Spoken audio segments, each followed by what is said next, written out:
So a lot of rumors keep going on and on about the Pittsburgh Steelers and the wide receiver position. We're going to talk about that and much more. Welcome back to the Hangover. I'm Daniel. Alongside with me, as always, is Shannon White. Shannon, how you doing, my man? I'm doing great. We got a beautiful sunny day here in West Virginia, Oh yeah. up near high 70s, around 80, and I've been out enjoying it. I can tell my sinuses are letting me know I've been enjoying a lot of outside here the last couple of days. But hey, when you get the pretty weather, you got to enjoy it. You sure do. You sure do. So, as I said at the top of the show, a lot of rumors continuing to go in and out about Brandon Ayuk, talking about this being a possibility, trade maybe going down, maybe on draft day.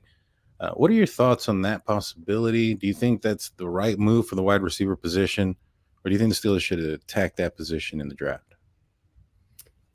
I honestly have to leave that up to the decision makers because I see both sides. It's such an incredibly deep class of talented wide receivers. In in all honesty, Daniel, this is the most talented, deepest group of wide receivers that I can recall. There's guys that's being rated 10th, 11th, 12th that in a lot of years would be first round picks. It's an incredible year. If I had eligibility and I was one of these guys, I would consider going back for another year uh, to improve my draft position for next year because I've just never seen this deep a class of wide receivers. I know the Steelers would like to have proven production since they traded Deontay Johnson, but you're going to have George Pickens, who's needs to take a huge step forward this year Hmm. and become a true number one. Now, if you look at Brandon Hook, he could conceivably step in and be that number one over George Pickens. Now, how would George Pickens react to that? That there's always a concern there.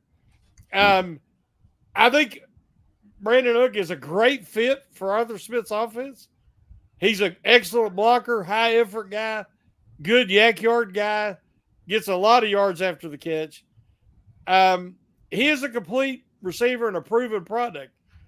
It's really going to come down to cost because today, uh, Devontae Smith for the Eagles signed a 3-year, $75 million contract extension. So $25 million a year. I think it was $55 million guaranteed. Hmm. So he's kind of set the market. Hmm. So their numbers are very similar. So in other words, if you trade for a Hook, they're talking about 4 years, $100 million. Sticking with that $25 million a year price tag. Yeah. So they have so many issues right now. You kind of like to see him get a young guy, Hmm. but if they take and get a guy like a Hook, we also talked before we started. They've also been talking about maybe trying to work something for T. Higgins because he's going to be playing on the franchise tag, and for the Bengals, he's not too happy. Um, if you get a guy like that, you're going to pay for him, but you have that position settled, and then you can focus on other things in the draft. So I trust Kahn and them because they are really working this offseason like I've never seen in a long time for any Steelers front office. The way they've been patient and they've got their foot in every pot or a hand in every pot. There, anytime you hear about a potential guy being available, the Steelers have inquired about him because they're trying to be proactive, and then they'll throw it out there. We're interested, but it's got to be at our price. And so far, they worked great with Justin Fields, and hopefully they can, Con can work that magic again. Yeah, no, I agree. I hope he does. This, in my opinion, would be a much larger um, acquisition for this upcoming year for the Pittsburgh Steelers than Justin Fields. Oh, Uh, definitely, yeah. I think that, like you mentioned, there's two aspects of this. There's, the compensation to the player, but there's also the trade value as well. And right now, the way the Pittsburgh Steelers are, from what it appears from the outside, are attacking at least the first couple of rounds. It doesn't appear that I wouldn't expect them to go wide receiver in the first 2 rounds. If they don't get a trade in, do you think that they have to at that point change that avenue? And if so, which position is out? Because I think we all can assume, or a lot of us are assuming, that tackle and center are probably going to be the first two selections. If this trade doesn't go down, let's just say the value is just, San Francisco wants too much, or he wants too much pay. Which position gets pushed further down? There's always a risk of waiting, because we all agree that I believe that tackle and center should be the two primary focuses. But you could conceivably consider taking a wide receiver in the first and hope to get one of the serviceable center in the second. Like a lot of the centers are being projected in the second round, like Zach Frazier and Jackson Powers Johnson, and even Cedric Van Pran, maybe early third. But there's a risk because there's like 5 or 6 teams that are really needing centers. Like the Rams don't have a center either. And they've got Brian Allen, their center. It's out there in free agency, and nobody's picking him up. And everybody's like, well, why is nobody picking up Connor Williams or Brian Allen? The reason why is there's 4 or 5 guys in the draft better than these guys. Now, Williams is coming off a knee injury, but it's severe. So all teams are like, we want to get younger and cheaper, right? That's always the goal. And there's so many good centers this year, like 4 deep, maybe even 5, that some of these teams are waiting. But the problem is there's going to be more teams wanting a center than centers available. So my fear is that they will go wide receiver round 1 if they can't work out a deal before the draft. Then they'll try to hit a tackle. If one falls, they might try to move up and get one, and then hope they can get a guy like Van Pran in round 3. But that's a big risk. Yeah, that is a big risk. That's for sure. I mean, if you're putting a lot of your eggs in a 3rd round pick, a lot of what ifs. Yeah, a lot of what ifs also that have to happen. I mean, here recently, Spencer Anderson was seen out with Russell Wilson. They were out in public. I think they were out at a sporting event together. He has been rumored to have been a guy that is, well, he's a versatile guy. One of the positions that he plays is the center position. I think that the Steelers have announced that, and Herbig would probably be the guy going into training camp, week 1. If the Pittsburgh Steelers don't work something out and they have to end up, getting a wide receiver in the top 2 rounds, are you comfortable with Herbig and Spencer Anderson as your options there? Or do you think that the Steelers are at that point going to have to go out in free agency and pick up an Allen or somebody else like that to come in to fill that position? I haven't been comfortable at the center position since Pouncey retired. I'll just be honest. I mean, I was talking in another podcast. We got to realize center touches the ball every offensive play. And that relationship, that communication with your line mates, calling out the adjustments, shifts, pointing out, potential blitzers or issues on stunts. The relationship with the quarterback, there's a confidence factor, a comfort level that you want. You don't want before the snap, the quarterback's, be like, okay, the snap could be over here, it could be down here, it could be up here, and they got to focus on just corralling the snap before they can even start to pay attention on the play developing. That was a huge issue for the quarterbacks last year. And, we see the guys have to make do with what they were dealing with last year with Mason Cole. But it's time to upgrade. Now, will Herbig be an upgrade? I've not seen him play enough center to be able to say that. I like Spencer Anderson. I like his versatility. I think he's a very intelligent player. And I think he could be a potential center down the line. But am I willing to gamble on that again going into this year? I'm not. I want to see them get a guy in one of these first or second round that can develop into that next legacy guy. So if it doesn't pan out the way they want, they might be stuck with that. But I would honestly rather have Spencer Anderson than I would any of the free agent centers left in this free agency. Yeah. Yeah, no, I think you have a point there, and I think maybe perhaps the Steelers are you never know, they might be looking in that direction.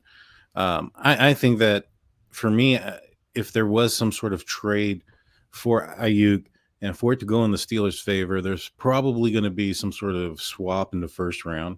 I maybe the Steelers drop back and then maybe another Yeah. pick. Hopefully maybe it's a third round pick. If the Steelers end up doing something like that, do you anticipate that first round, if it's somewhere at 31, being a center? Do you think they're going to be a tackle there for the Steelers to get? And I think that if they end up doing that also, I think that throws out, obviously, any chance of moving up in the draft and selecting a Fuaga or anybody like that. So, do you think that's the possibility? Move back in the first round, get a center, and also acquire a receiver of his talents?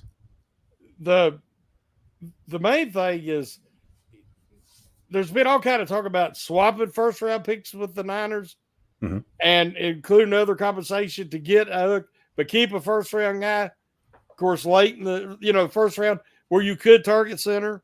The only guy that I would consider moving up for is Fuaga. So at least if Fuaga, the guy's a stud. I think he's a generational tackle. He is a right tackle, but I think he's going to be a generational right tackle. Other than that, I'm really not interested in moving up. I've heard a lot of talk about moving up for a wide receiver, one of the top guys. But when it's this deep, I mean, how big a difference is there from one of the top two guys to 4, 5, 6? In my opinion, there's not. So I would not want to move up for a receiver. I would consider taking one of the centers in the late first round. I would, just because of what a huge need it is. And those top two centers are special. I think they're worth even a late first round pick. Yeah, I agree with you. I think that those two, I'm growing on both of them, actually, as far as the center position goes. But Zach Frazier definitely does look like a guy that can do some damage in the NFL. Long term. Yeah. I mean, if you look at his build, he is built for center. He's athletic. The way he moves, he's been an athlete, done a lot of different sports. He's not top heavy. He's really put together, balanced, which I can see him having a long career. And he's been relatively healthy at WVU, except for the guy fell into and broke his leg. I mean, that can happen to anybody. Yeah. I wanted to read this from Jeremiah Yoder. He said, who was the better center for the Steelers? Pouncey, Demonte Dawson, or Mike Webster? Now, it's definitely Webster and Dawson when you talk about the two greatest. In my opinion, centers ever, not just for the Steelers. I mean, I will say that. I think the top two centers in NFL history are Webster and Dawson in that order. And I love Demonte Dawson. Dirt was a beast. And he moved and he pulled, and he was just incredible. But when I think of the pure definition of what a center is, that tough guy, that enforcer, the guy that brought stability to the line, and just he never missed starts. He toughed it out. In my opinion, Mike Webster is the greatest center in NFL history and would be the starting center on any all-time team. Nice. What's your opinion? For me, I never got the chance to watch Mike Webster play. So I did see Demonte Dawson, and I never saw a fall off, with Demonte throughout his career. And with Marquise Pouncey, he had some injuries and some stuff that probably ended his career a little bit shorter than it should have. Probably had a role in the end of his career, especially with the snapping and stuff like that. When a center starts to mishandle the snap, it's because they've lost some of the agility, so they're lacking the snap so they can get up quicker. And their anchor. Exactly. Yeah. And for Pouncey towards the end of his career, it kind of, there was a little bit of a slide there. So I'm going to go with Dermontti Dawson for me. He But was, you just didn't get to see Webby. yeah, I didn't get to see Webby. So I mean, if I did, this you'd have could have been loved him. different. You'd have loved him. I'm telling you. Could have been different. But it's close. It's close, and that's the highest honor that I could give Dermontti Dawson. Is I wrote an article and I sat down and looked at everything because I watched them both, mm-hmm. And it by the slimmest of margins, Webby was I had to pick Webster, but that's how great Dawson was. Yeah, no, yeah, he was definitely a force. But let's just say that the Steelers do that, right? Let's say that they get Ayuk, they target center. Is there a tackle in the second round that you'd be comfortable with the Steelers going at, or do they target a different position? Is that going to be cornerback, another wide receiver? Where do you think that the Steelers would go if they hit center first round at the top and have a wide receiver as a trade? That could open up that second round. In the scenario you're talking about, mm-hmm. because the cornerback position is also deep this year. And in my opinion, it's deeper than tackle. When you start getting into the tackles, you're talking about Paul out of Houston. You're talking about Dan Morgan out of Arizona. The tackles drop off some. I'm not saying there's not still talent there, but I think the cornerback talent in the second round is going to be substantially higher if you're looking at best player available mm-hmm. at an area of need, at a position of need. See, I always include that because everybody's like, oh, best player available. Well, what if the best player available in the second round on your board is a quarterback? I mean, and you don't really need a quarterback. Like we had Ben, I always put them guys down the list because so it has to be best player available at a position of need. Mm-hmm. So, yeah, if it comes down to a tackle or one of the top corners in round 2, I would have to take cornerback because the value's there and the need's there. Because you could go, even though I don't want it to happen, you could go with Dan Moore again and try to develop a later round tackle behind him. You could go with Dan Moore again. I'd rather do that than go with somebody that can't do a variety of things at corner across from Joey Porter Jr. They need to be able to press or play zone. And you get a lot of guys that are not scheme versatile. They can only do one or the other. Got you. Yeah, no, I hear you, man. I think that's probably going to be the direction that they go as well. I don't see tackle in the second round, like you mentioned. There's a bit of a drop off there, so I don't see them going there and reaching in that position. I do think that maybe perhaps cornerback. I'm not sure. Maybe defensive line. I'm not sure if they would target that position that early, but I think that I would go defensive line ahead of tackle, offensive tackle, because again, Hayward's getting older. Ogunjobi can surge you with his health and nagging injuries. Benton it looks like a stud, but they need another. Yeah. They need another and start getting younger there. So, again, I would go defensive line. If you get one of them top dudes in that second, I'd go that over tackle as well. True story. Well, we're going to take a quick break. When we get back, we're going to talk more about the scouting team and, how the Pittsburgh Steelers are going to attack this draft. And are we going to see a consecutive 2 times in a row, a great draft from the Pittsburgh Steelers? The YouTube side, don't go anywhere. On the audio side, we'll be back after a few seconds.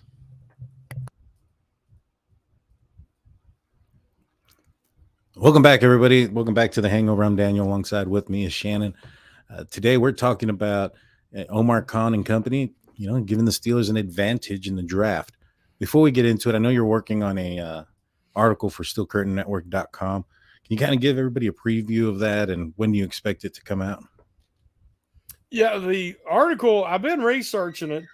it kind of come together with this podcast, with our title. I've been looking at when the Steelers have had been dominant and have put together Super Bowl championship caliber contending teams. And it's always been built around the scouting department. And the Steelers have lacked in that regard for a while now. And it all changed a couple of years ago. And when Culver left and we had Omar Kahn come in, we hired Andy Waddle, we hired his younger brother, we hired Sheldon White and made him, put him as a director of scouting. They brought in guys like Ike Taylor, Mark Bruner, Chiki Awanu, ex-Steelers that are now scouts for the team. They've revamped the way that they view scouting, what they're looking for. And then you take Omar Kahn and his ability and Andy Waddle's ability to communicate and maneuver the draft board and have people listen when they call and have people call them, inquire about moving up or back or even trading future draft capital. I think the Steelers are primed to build another championship roster and to become relevant again as a contending team.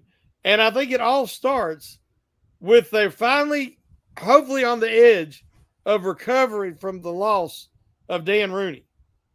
People do not realize how big Dan Rooney was and his relationship with Kevin Colbert and everything. That's why the Steelers stayed so competitive all these years.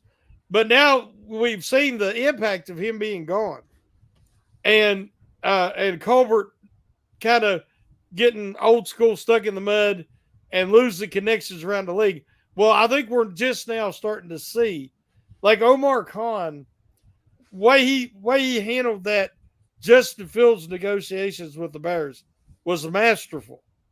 Everybody knew that the Steelers were interested in Justin Fields. Everybody. But they're just like, we're not going to pay that. We're not giving that up. And they just waited and waited and let the market happen. And if he'd have went somewhere else, so be it. And it turned out that he fell in their laps.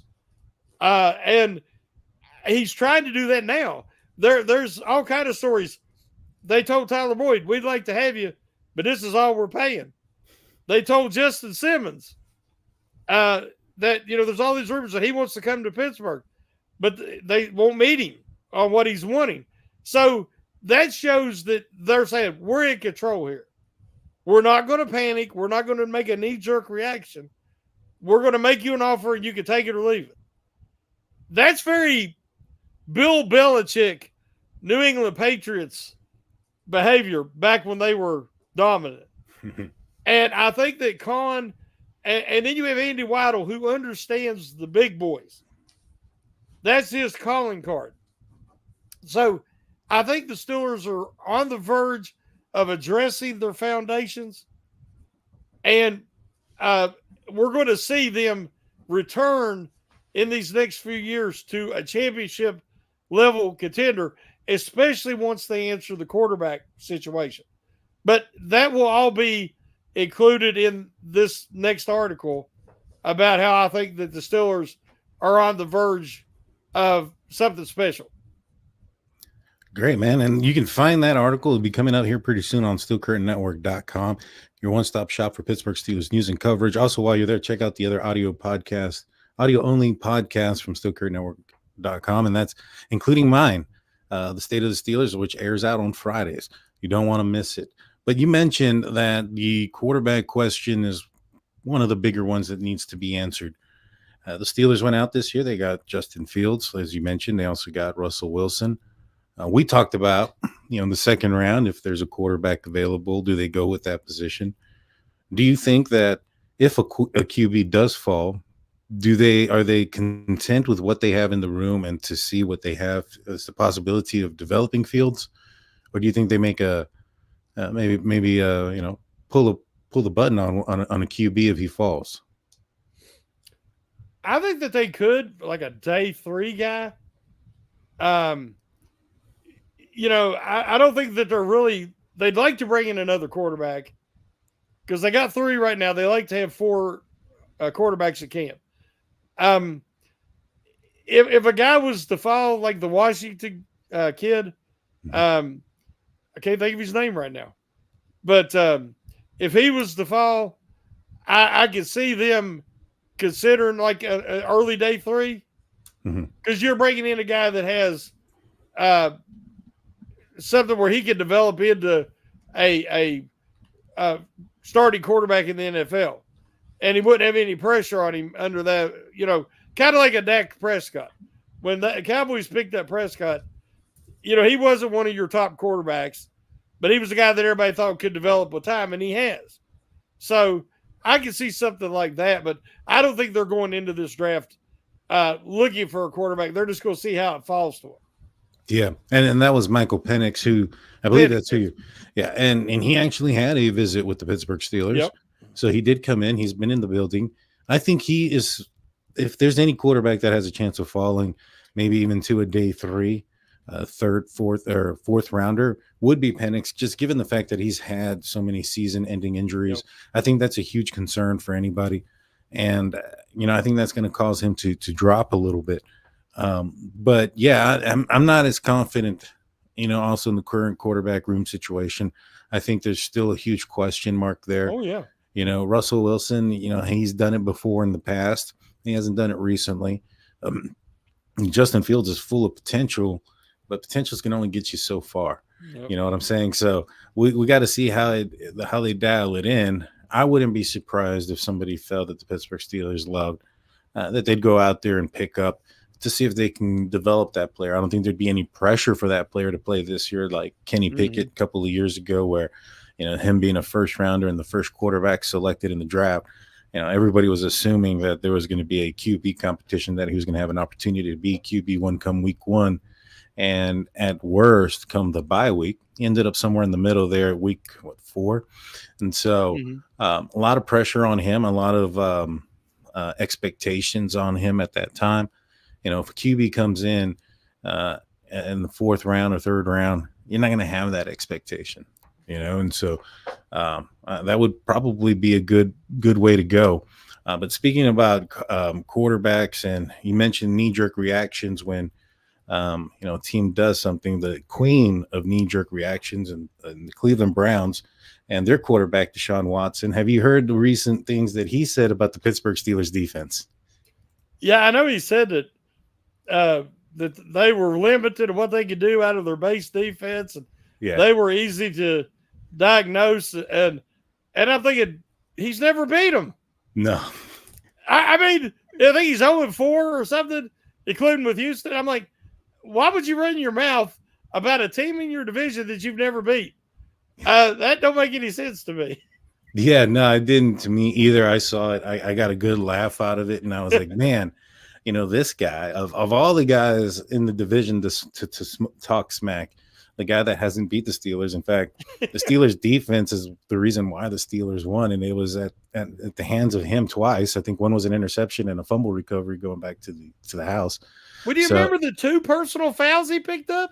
Oh, yeah. I wrote an article. I'd never seen a quarterback get 2 15-yard personal fouls in the same game.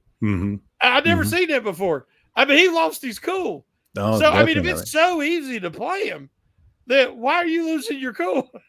Right. Well, it sounds like he's still got a little bit of a grudge against the Pittsburgh Steelers as far as what happened this past year. Yeah. And so, yeah, when you mentioned, not making any knee-jerk reactions, the Cleveland Browns and them acquiring Deshaun Watson while they still had Baker Mayfield was probably the first thing that popped into my head as far as a knee-jerk reaction. Terrible decision.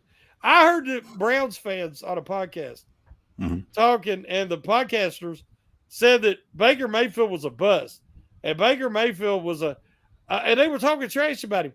I'm like, he's the only quarterback to get you to the playoffs. Yeah. I mean, that team was the laughingstock. They were winless a couple years before him. He got him to the playoffs, beat Pittsburgh in Pittsburgh in a nightmare game for all Steeler fans, but we won't go there. But and then he dislocates his non-throwing shoulder, an injury that Deshaun Watson would have been watching the rest of the year like he did last year. Mm-hmm. But Mayfield played through the pain. And what did they do? Because, in effect, he didn't have as good a year. They're like, he's a bum. Get rid of him. And now he just signed a big contract with the Tampa Bay Buccaneers. Yeah. All Baker Mayfield can say is thank you. Thank you for letting me out of Cleveland. You know it, man. I'm sure he's very happy not being there. But you mentioned also, and we talked a little bit about it earlier, but mentioning the division, there's been some rumors that have gone back and forth between the Steelers and wide receiver T. Higgins. We brought him up briefly.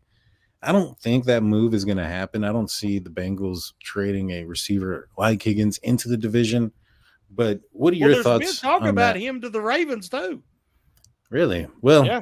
What do you think compensation for a wide receiver from the division? Because, I mean, it's one thing if, you have a disgruntled wide receiver and he wants to trade and you're a team from a different conference. But if you're a team from the same division, I would expect the, payment to be quite high. What do you think? Oh, it'd have to be. But the based on the rumors only, that's what we got to go by. Every guy that the Steelers are interested in, the Ravens are interested in. Mm-hmm. And both front offices have contacted these teams. But like you said, if it's say T. Higgins within the division, to me that's going to raise compensation. But basically, that second round pick plus maybe a little future draft compensation is the cost because both guys are not happy with their contract situation and could be playing on the franchise tag. And, there's a threat of them holding out. You start getting into disgruntled. I said the other day that the Stephon Diggs situation set the market. Mm-hmm. And I had one of our listeners and community members question me. He said, no, he didn't because he was disgruntled and they wanted to get rid of him. And he says that's different than the 49ers with the Cook because, that he's not in the same situation. I said, yes, he is. He's disgruntled. He's not happy with the situation. He doesn't want to play on the franchise tag. It could lead to drama. And they got a championship level team. And the Bengals feel like they got a championship level team. And you don't want that internal drama and strife. Mm-hmm. And Higgins came off a lot of injuries last year. So in both cases, the similarities to Diggs is more relevant than people realize. And I think that you're going to see compensation be something kind of similar. But I mean, I think Kahn's kicking the tires. I said Lockett out of Seattle is another guy that Russell Wilson's familiar with. He can come in. He's a proven number 2. I think the Steelers are kicking the tires on all these guys. Interesting. Lockett's probably the one that I would at least get excited about when you talk about Ayuk and Higgins and in a mix for the Steelers for trading for a wide receiver. But, compensation and value aside, if the Steelers had their chance at either one, Ayuk or Higgins, which one would you pick up? Now, I know some of my podcast partners disagree with me, but I like Ayuk. Mm-hmm. I like him because of Arthur Smith's system. He is a very physical blocker. He's a very willing blocker. A lot of those runs by McCaffrey last year, he threw a big block. He's very physical. He gets yak yards. See, I want a guy different than George Pickens. Mm-hmm. I like contrast. Like, if you have T. Higgins, they're kind of the same player. They're contested catch, tall, lanky, down the field types. I'd rather have a yards after the catch guy, a route runner who could get yards after the catch. They had a route runner in Deontay Johnson, but he offered you nothing as far as a blocker or yards after the catch. A Brandon Ayuk would give you that, and he's proven. So between Ayuk and T. Higgins, I'd have to go Ayuk. I agree with you. I would go with Ayuk as well. I'd be excited about that. Pairing him opposite side of George Pickens, Oh and yeah, yeah, I'm not sure who's going to be the wide receiver there in the slot position. If it's Jefferson or somebody else that's came in, or if Austin ends up showing up during training camp and really putting out a good performance that makes that solidifies him as a slot receiver. I'm excited about where the Steelers are going offensively. I mean, if they can, in my opinion, if they lock in one of these wide receivers, and let's just say it's Ayuk, I think that definitely puts this team in question for being a competitive team, for a playoff run team. Right now, I think Vegas has the Steelers at 8.5 wins yeah. on the year. You think that's fair? Where do you think that stands? I think with the quarterback situation, where we just don't know, I think that's why it's 8.5. I think if the if they already had one of these guys established, I think, or if say Rudolph would have come back, I think that they would have probably had him more 9.5, Mhm. maybe 10. But we just don't know till we see it. Yeah. Everything's projection right now. And to me, if you solidify the offensive line like we've been talking about, you got an honest to God offensive coordinator now and a proven NFL scheme. You've got talent at all the positions.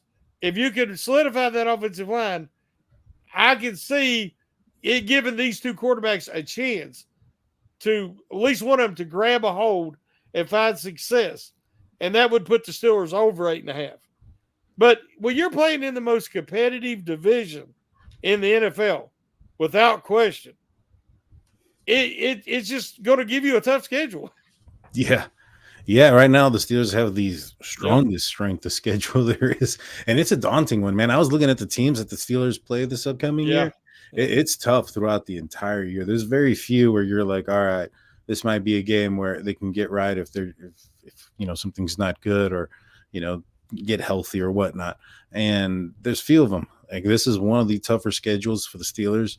Um, I don't think that it's going to change either after the draft. I know that some teams after the draft, depending on what they do, their win rate or their expected wins will go up. Mm-hmm. I don't think the Steelers are, because of the quarterback question. It doesn't matter who they get in the draft. I think they're going to stay with 8.5. And would you pick it up if you were a betting man? Well, last year, if I was a betting man, I would have bet the over. Uh-huh. And I would do it again this year because of two reasons. One, I think that Arthur Smith's presence, I expect a really good draft. Mm-hmm. And I think Arthur Smith's presence is going to, even though it's a tougher schedule, I think it'll allow them to be more of an actual competitive offense. And the Mike Tomlin factor. Mike Tomlin just doesn't have losing seasons. And he figures out a way around it.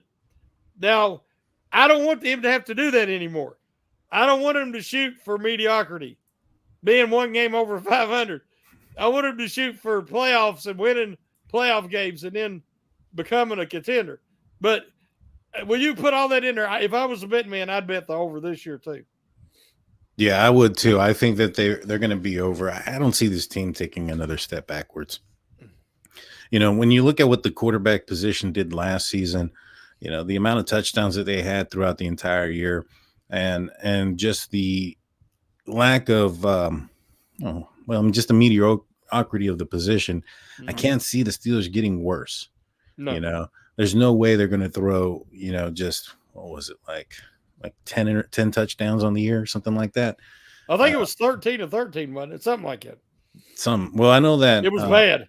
Yeah, it wasn't good. I know that Pickett threw 6 touchdowns and Mason threw 5, maybe something like that. So I think Trubisky threw a couple. He threw a couple too. So yeah, that and might. I think they had 13 total interceptions. Interceptions is great.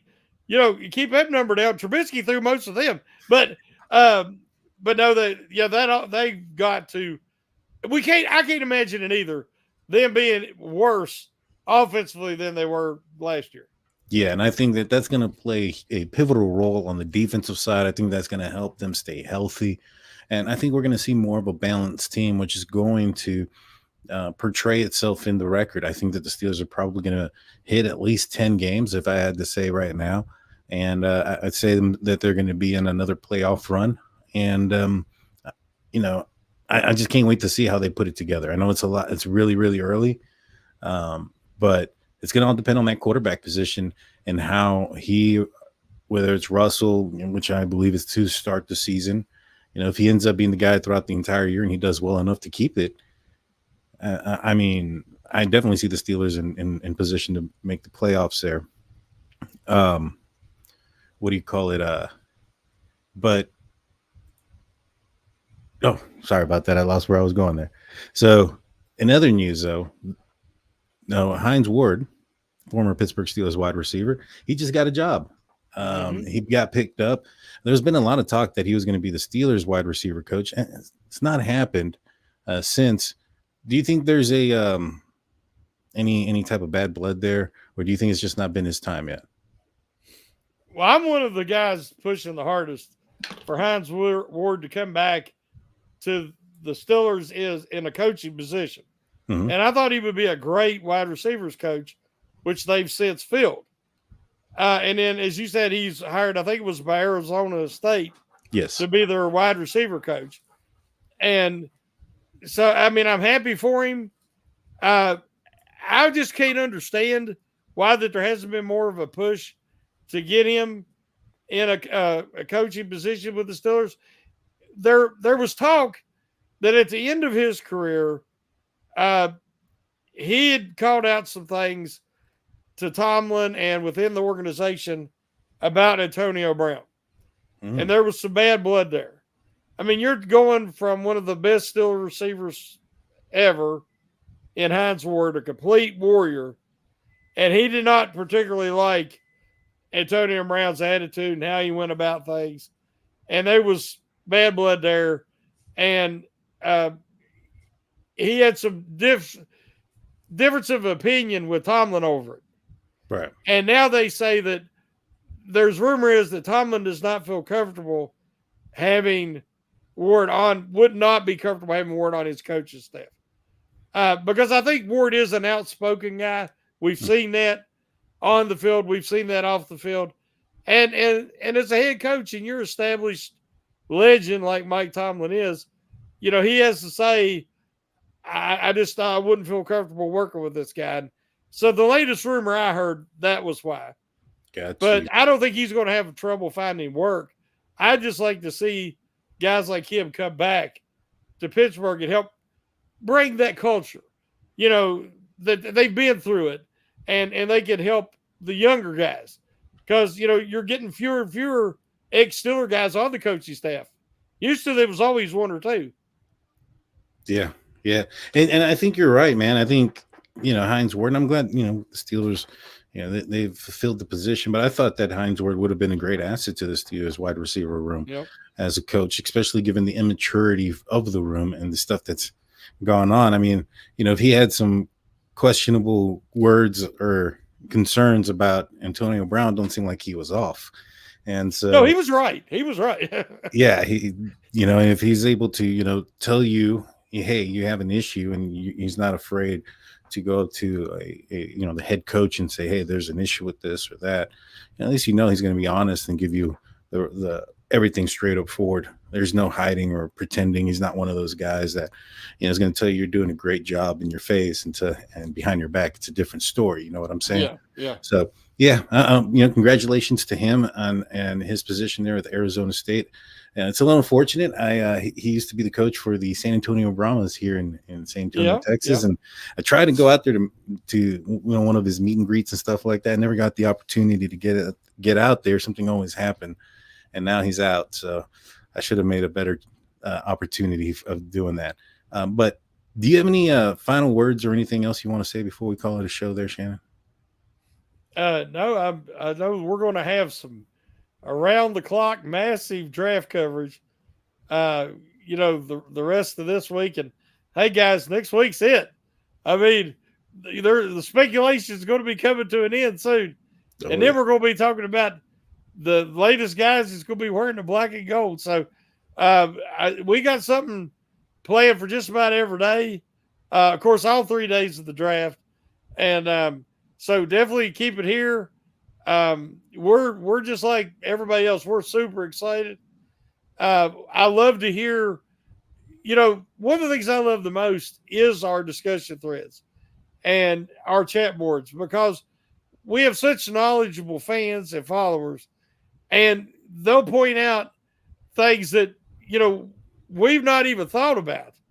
They'll point out guys that are, say, maybe in their region and they've watched them play, and they'll say, "Hey, you ought to check this guy out," and I'll go check them out, and I'm like, they were right. This guy is a bona fide NFL prospect. So, it's this is a fun time of year, whether it's the mock drafts, whatever it is. It's kind of like Christmas in April. Just thinking about what all could happen and how the Steelers franchise and roster can improve itself. So definitely keep tuned to SCN for the articles and for the podcast, and keep giving us those little information nuggets that we all find so beneficial. For sure, 100%. Don't forget, tomorrow, Scobros are going to be doing their own mock draft. Yep, that should be interesting. I'm going to be tuning in for that. Make sure you guys go check that out. That being said, Shannon, take us out.